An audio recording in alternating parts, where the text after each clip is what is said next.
하나님의 말씀은 창세기 4장 16절에서 17절 말씀입니다. 제가 가진 성경으로 구약 5쪽입니다. 창세기 4장 16절, 17절 말씀입니다. 짧은 두 절의 말씀이니까 함께 합독하도록 하겠습니다. 시작. 가인이 여호와를 떠나서 에덴 동쪽 놋 땅에 거주하더니 아내와 동침하매 그가 임신하여 에녹을 낳은지라. 가인이 성을 쌓고 그의 아들의 이름으로 성을 이름하여 에녹이라 하니라. 아멘. 네, 할렐루야. 오늘 말씀 가운데 주님께서 말씀하실 줄 믿습니다. 옆 사람 보시면서 선포해 주시죠. 주님께서 말씀하십니다. 제게 설교의 기회가 있을 때마다 창세기 4장을 통해 가인의 모습을 보며 은혜를 나누고 있습니다. 오늘 그 세 번째 시간인데요, 큰 은혜가 임하는 시간 되기를 바랍니다. 자신의 친아우를 죽이는 엄청난 범죄를 저지른 가인, 그에게 하나님께서는 자비와 은혜를 베풀어 주십니다. 표를 주셔서 죽임을 면하게 하는 큰 은혜를 베풀어 주시죠.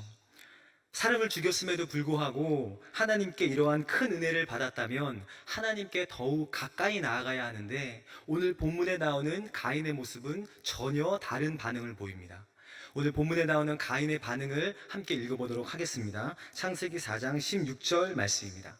함께 읽겠습니다. 시작. 가인이 여호와 앞을 떠나서 에덴 동쪽 놋 땅에 거주하더니.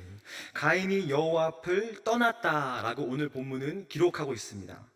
하나님께 큰 은혜를 받아 하나님께 더욱 가까이 간 것이 아니라 오히려 하나님을 떠났다라고 성경은 말하고 있죠.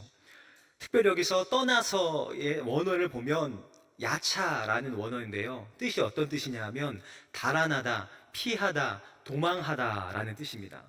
그러니 단순히 이 가인이 하나님 앞에서 자리를 옮긴 것이 아니라 자신의 의지를 가지고 하나님으로부터 피하여 도망갔다라고 해석할 수 있는 것이죠. 범죄한 인간의 모습은 어떠합니까? 죄악을 저지른 인간의 모습은 어떠합니까? 계속해서 하나님을 떠나려고 합니다. 계속해서 하나님으로부터 멀어지려고 합니다. 하나님 안에 거하기를 싫어합니다. 사람은 가만히 놔두면 계속해서 하나님과 멀어지려고 하죠. 왜 그럴까요?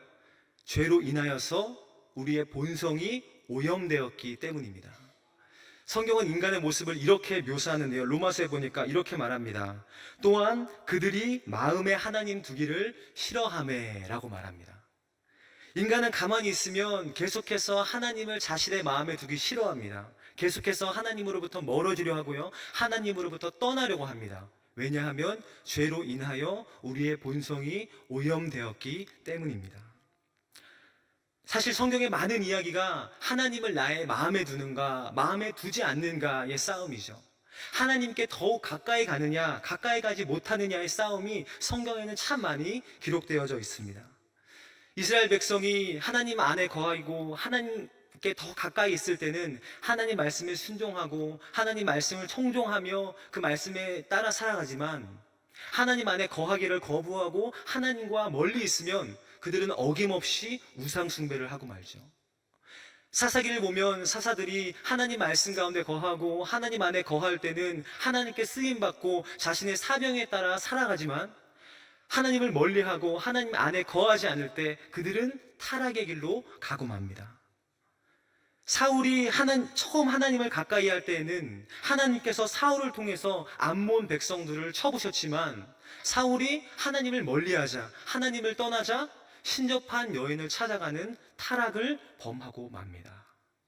결국 신앙생활은 무엇을 하는 것입니까? 하나님께 더욱 가까이 나아가느냐, 가까이 나아가지 못하느냐의 싸움이 바로 우리의 신앙생활이다라고 말할 수 있는 것이죠. 그래서 예수님께서는요, 우리에게 이렇게 하라라고 말씀하셨습니다. 예수님이 하라고 하신 말씀을 한번 읽어보도록 하겠습니다. 요한복음 15장 5절 말씀입니다. 같이 읽겠습니다. 시작. 나는 포도나무요 너희는 가지라. 그가 내 안에 내가 그 안에 거하면 사람이 열매를 많이 맺나니 나를 떠나서는 너희가 아무것도 할 수 없음이라. 예수님께서 말씀하시죠. 나는 포도나무요 너희는 가지라. 그가 내 안에 내가 그 안에 거하면 열매를 많이 맺을 수 있다라고 말씀하십니다. 열매를 맺는 삶을 사는 법, 풍성한 삶을 사는 비결에 대해서 예수님께서 우리에게 말씀해 주셨는데요. 그 비결이 무엇이냐면 하나님 안에, 예수님 안에 거하는 것입니다. 우리가 예수님께 더욱 가까이 나아갈 때, 예수님을 나의 구주로 모실 때, 내가 예수님 안에 거하고 예수님이 나의 안에 거할 때, 그때 우리의 삶 가운데에 풍성한 열매가 맺히는 것이죠. 예수님께서는 우리가 풍성한 삶을 살 수 있는 비결에 대해서 분명하게 말씀해 주셨습니다. 오늘 이 시간 우리가 예배하는 이유가 무엇입니까? 우리가 기도하고 찬송하고 하나님 앞에 나아가는 이유가 무엇입니까? 하나님 안에 우리가 거하기 위함이죠. 우리가 기도하고 예배하고 찬양하고 하나님께 몸부림치는 것은 우리가 더욱더 하나님 앞에 가까이 나아가기 위해서 오늘 이 자리에 나와서 우리가 예배하고 있는 것이죠. 가만히 있으면 하나님을 멀리하려는 나의 본성을 죽이고 하나님께 더 가까이 나아가기 위해서 오늘도 우리는 예배하는 것이죠. 가인은 하나님으로부터 멀어졌기 때문에 비참한 삶을 살게 되었습니다. 예수님께서는 말씀하시죠. 나를 떠나서는 너희가 아무것도 할 수 없음이라. 가인은 하나님을 떠났기 때문에 아무것도 할 수 없는 비참한 삶을 살고 말았던 것입니다.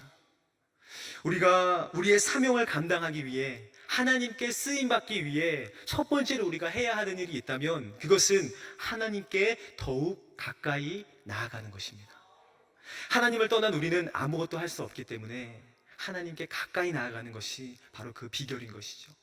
오늘 이 밤 이 예배를 통하여서 하나님께 더욱 가까이 나아가는 저와 여러분이 되기를 바랍니다. 옆 사람 보시면서 한번 선포해 주시죠. 하나님께 가까이 나아갑시다. 결국 하나님을 떠난 가인, 이 가인은 어느 곳에 거하냐 하면요, 성경에 보니까 놋 땅에 거주하였다라고 이야기합니다. 놋 땅은 정확한 지명을 가리키는 것이 아닙니다. 신학자들도 이 놋 땅이 정확히 어디인지 알 수 없다라고 이야기합니다. 놋의 원어는 노드인데요, 그 의미는 방랑, 방황이라는 뜻입니다. 그러니까 이 놋 땅이 의미하는 것은 방황하는 삶, 방랑하는 삶을 의미하는 것이죠. 하나님을 떠나서 삶을 살아가는 인간은 어떤 삶을 살아간다는 것이죠? 방황하는 삶, 방랑하는 삶을 산다라는 것을 오늘 본문을 통해서 깨달을 수 있는 것이죠. 세상에 많은 사람들이 방랑하고 방황하는 삶을 살아갑니다. 많은 것을 가졌어도, 큰 성공을 이루었어도 방황하고 방랑하는 삶을 살아갑니다. 왜 그럴까요? 우리는 하나님 안에 거하지 않으면 방랑하는 삶을 살게끔 설계되어져 있기 때문입니다. 자신의 사명을 모르고 자신이 이 땅 가운데 태어난 목적과 이유를 모르니 당연히 방랑하고 방황하는 삶을 살 수밖에 없는 것이죠. 특별히 가인은 에덴 동쪽 놋 땅에 거주하였더니라고 오늘 본문은 기록하고 있습니다. 에덴 동쪽의 의미는 에덴과는 반대되는 쪽을 의미합니다. 에덴은 기쁨이 있는 것이죠. 기쁨을 뜻하죠. 다시 말하면 여호와로 말미암은 풍요함과 부유함과 기쁨이 넘치는 곳, 소망이 넘치는 곳, 그곳이 바로 에덴이죠. 하지만 가인은 에덴 동쪽, 바로 에덴의 반대편에 거주하였습니다. 반대편에 거주하였던 것은 기쁨, 소망, 풍요함의 반대인 절망, 탄식, 아픔, 이러한 것들이 많은 곳, 그러한 것이 있는 곳, 바로 에덴 동쪽이죠. 가인이 거주하였던 것은 에덴이 아니라 에덴 동쪽 반대편, 슬픔과 절망이 있는 그곳에 거주하였던 것입니다. 하나님을 떠나서 말이죠. 만약 우리가 하나님 안에 거하지 못했냐면, 예수님의 보혈로 씻김을 받지 못했다면 우리가 있어야 할 곳은 놋 땅일 것입니다. 신앙생활은 회색지대가 없죠. 에덴에 거하든지 아니면 놋 땅에 거하든지 둘 중에 하나의 선택만 있을 뿐입니다.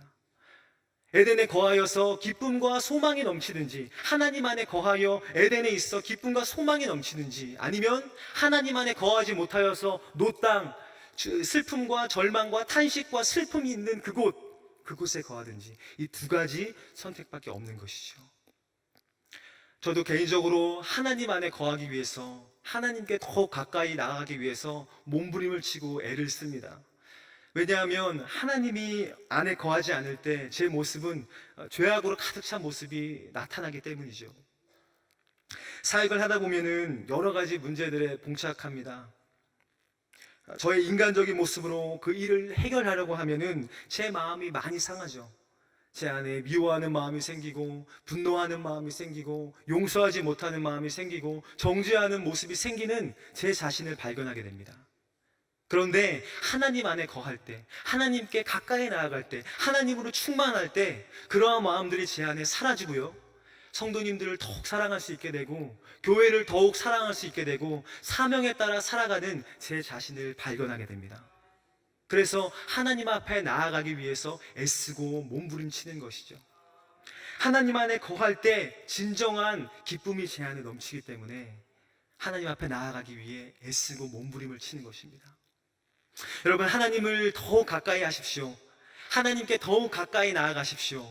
하나님 안에 거하기를 힘쓰십시오. 하나님을 떠난 우리는 아무것도 할 수 없는 존재입니다.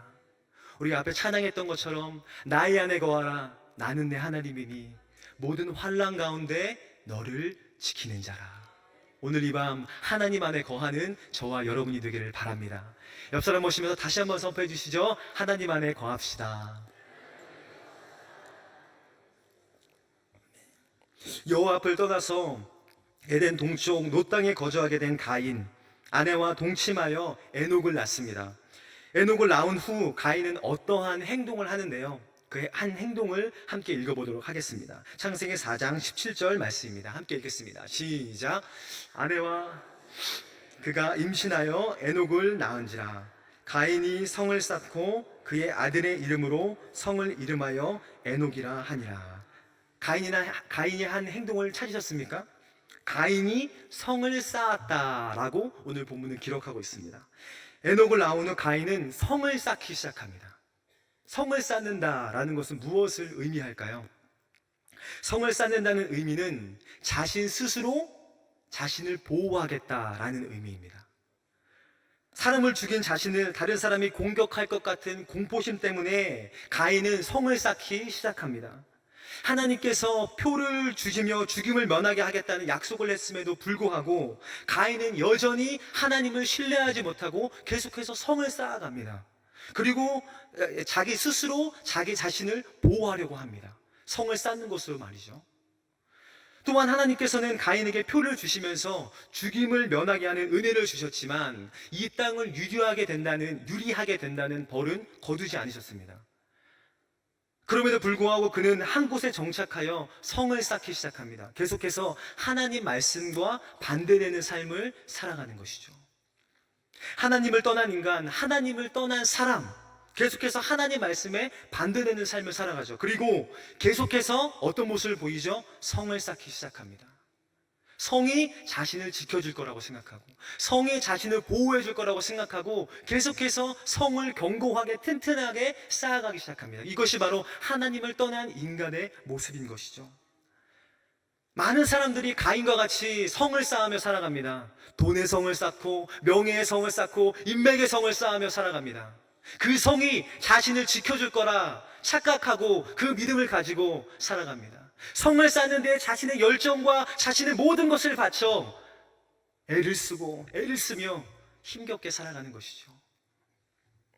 하지만 이러한 성이 정말 우리를 지켜줄 수 있을까요?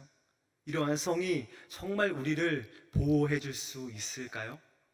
예수님께서는요, 이렇게 말씀하셨습니다. 예수님 말씀하신 부분 한번 읽어보도록 하겠습니다. 누가복음 12장 18절 20절입니다. 함께 읽겠습니다. 시작. 또 이르되 내가 이렇게 하리라. 내 곡간을 헐고 더 크게 짓고 내 모든 곡식과 물건을 거기 쌓아두리라.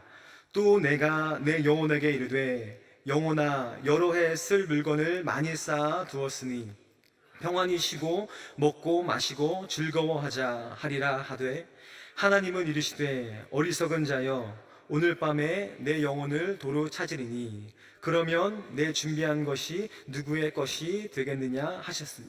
방금 읽은 본문은 예수님께서 한 부자의 비유를 드시는 장면입니다. 이 부자는 곡식과 물건을 쌓을 수 없을 정도로 부유한 자였습니다. 많은 재물이 있으니 앞으로의 인생은 이 재물이 자신을 질커질 것이며 앞으로는 놀고 먹을 일만 남았다라고 생각을 했죠. 그러한 생각을 한 이 부자에게 예수님께서는 이렇게 말씀하십니다. 어리석은 자여, 이렇게 말씀하십니다. 왜 어리석다고 말씀하셨을까요? 오늘 밤에 부자의 영혼을 도로 찾을 것이기 때문입니다. 여러분, 우리가 이 세상에서 아무리 멋진 성을 쌓아도, 아무리 튼튼한 성을 쌓아도, 아무리 견고한 성을 쌓아도 하나님께서 오늘 밤 나를 데려가신다고 말씀하시면 그것이 다 무슨 소용이 있겠습니까? 강력한 성도, 튼튼한 성도, 멋진 성도 결코 우리를 지켜줄 수 없는 것이죠. 우리 인간을, 우리 사람을 진정으로 지켜줄 수 있는 분은 단 한 분, 예수 그리스도밖에 없는 것입니다. 신앙이 좋다는 것, 믿음이 성장하였다는 것은 어떤 것일까요? 성을 의지하였던 나의 모습에서 하나님을 점점 의지하는 모습으로 변화되는 것, 믿음이 성장한다라고 말할 수 있겠죠. 예전에는 성을 의지하며 그 성을 절대로 놓을 수 없었는데 하나님을 만나 하나님을 믿는 믿음으로 그 성을 점점 내려놓는 것, 오히려 그 성을 부수고 하나님을 의지하는 사람, 믿음이 성장하는 것이죠. 믿음이 성숙한 사람이라고 말할 수 있는 것이죠. 성경을 보면 자신의 성을 예수님 때문에 무너뜨린 한 사람이 있습니다. 예수님께서도 이러한 사람이 구원을 얻은 사람이라고 말씀하셨는데요, 그분을 한번 찾아보도록 하겠습니다. 누가복음 19장 8절에서 9절 말씀입니다. 함께 읽겠습니다. 시작.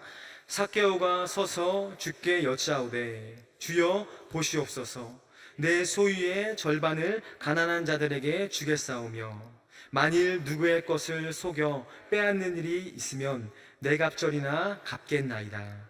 예수께서 이르시되 오늘 구원이 이 집에 이르렀으니 이 사람도 아브라함의 자손이니로다. 삭개오라는 사람은 세리였지만 큰 부자였습니다. 그는 키가 작아서 사람이 많은 곳에서 예수님을 볼 수가 없었죠. 그래서 그는 돌 무화과 나무 위로 올라갑니다. 돌 무화과 나무 위로 올라간 삭개오를 예수님께서 발견하시고 삭개오에게 말씀하시죠. 속히 내려오라. 내가 오늘 너의 집에 유하여야겠다. 그러자 삭개오가 예수님을 자신의 집으로 영접합니다. 예수님을 영접한 후 삭개오는 예수님께 놀라운 고백을 하는데요, 이런 고백을 합니다. 내 소유의 절반을 팔아 가난한 자에게 나눠주겠습니다. 이런 고백을 삭개오가 하는 것이죠. 성경에서 정확하게 어떠한 연유로, 어떠한 이유로 삭개오가 이런 고백을 했는지에 대해서 말하고 있지는 않지만 분명한 사실 하나는, 예수 그리스도를 삭개오가 만났을 때, 예수 그리스도를 진정으로 경험했을 때 삭개오는 자신의 재산의 절반을 팔아 가난한 자에게 나눠주겠다라는 고백을 했다는 것입니다. 삭개오에게 성은 돈이었습니다. 그 돈이 자신을 지켜줄 거라고 삭개오는 믿었습니다. 그래서 남들이 다 손가락질하는 세리라는 직업을 가졌죠. 그래서 돈을 모으는 데 집중했습니다. 자신의 열정과 자신의 모든 기력을 돈을 모으는 데 쏟았습니다. 왜죠? 그 성이 자신을 지켜줄 거라고 믿었기 때문이죠. 그런데 삭개오가 예수님을 진정으로 만나자, 예수님을 진정으로 영접하자 삭개오는 그 성을 자신 스스로 무너뜨리기 시작합니다. 그리고 자신의 소유를 가난한 자에게 나눠주겠다, 예수님 앞에 고백하기 시작합니다. 예수님을 진정으로 만난 사람, 자신 스스로 성을 무너뜨리는 사람이죠. 돈을 의지하였던 사람, 명예를 의지하였던 사람, 인맥을 의지하였던 그 사람들이 예수님을 진정으로 만나면 자신 스스로 그러한 것들을 무너뜨리기 시작합니다. 그리고 예수 그리스도를 의지하기 시작하는 것이죠. 자신의 성을 무너뜨린 삭개오에게 예수님께서 말씀하십니다. 오늘 구원이 이 집에 이르렀나니 이 사람도 아브라함의 자손이다. 예수님께서 이렇게 말씀해 주시죠. 자신의 것을 내려놓았을 때, 나무 위에서 삭개오가 내려왔을 때, 그때의 삭개오는 진정한 그리스도인이 될 수 있었습니다. 혹시 아직도 성을 견고하게 쌓고 내려놓지 못하는 분이 있으십니까? 아직도 그 성이 자신을 지켜주고 보호해 줄 거라고 믿으시는 분이 있으십니까? 내가 성을 견고하게 쌓았으니 이 성이 나의 인생을 보호해 줄 거라고 생각하는 분이 혹시 있으십니까? 예수님께서는 그런 분들에게 이렇게 말씀하십니다. 어리석은 자요, 어리석은 자요. 그리고 이렇게 말씀하십니다. 내려오라. 속히 내려오라. 삭개오와 같이 자신의 것을 내려놓고 하나님께 인정받는 저와 여러분이 되기를 바랍니다. 내가 가지고 있는 성을 무너뜨려 하나님께 인정받는 저와 여러분이 되기를 바랍니다. 하나님 한 분만 의지하며 하나님 안에 거하는 저와 여러분이 되기를 바랍니다. 기도하겠습니다.